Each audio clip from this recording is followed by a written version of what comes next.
સુરેન્દ્રનગરમાં અંગ દઝાડતી ગરમીથી લોકો ત્રસ્ત થઈ ગયા છે। જિલ્લામાં તાપમાનનો પારો 43 ડિગ્રીને પાર થયો છે। આથી તંત્રએ લોકોને કામ વિના બહાર ન નીકળવા માટે અપીલ કરી છે। બપોરના સમયે બજારોમાં પણ કર્ફ્યુ જેવી પરિસ્થિતિ જોવા મળી રહી છે। ત્રસ્ત નગરજનો ગરમીથી રાહત મેળવવા માટે ઠંડા પીણા, લીંબુનું શરબત અને શેરડીના રસનું સેવન કરી રહ્યા છે।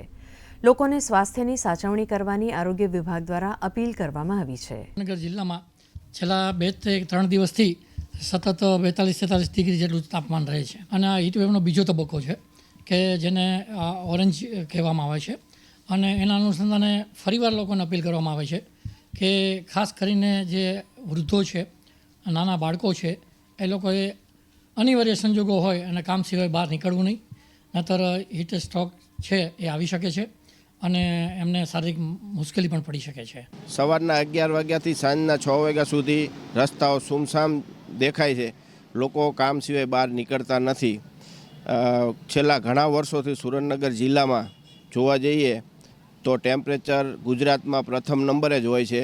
રાજ્યની અંદર કાળઝાળ ગરમી શરૂ થઈ ગઈ છે ત્યારે રાજ્યના સરકાર દ્વારા પણ રાજ્યના વિવિધ જિલ્લાઓની અંદર રેડ એલર્ટ પણ આપવામાં આવ્યું છે અને હીટવેવની આગાહી પણ કરવામાં આવી છે। સુરેન્દ્રનગર જિલ્લાની જો વાત કરી તો સુરેન્દ્રનગર જિલ્લાની અંદર છેલ્લા 3-4 દિવસથી 42 થી 44 ડિગ્રી તાપમાન આ જિલ્લાના વિવિધ વિસ્તારોમાં જોવા મળ્યું છે। ત્યારે જોવા જઈએ તો ખાસ કરીને રણકાંઠા વિસ્તારની અંદર પણ 45 ડિગ્રીની આસપાસ આ તાપમાન પહોંચવા પામ્યું છે।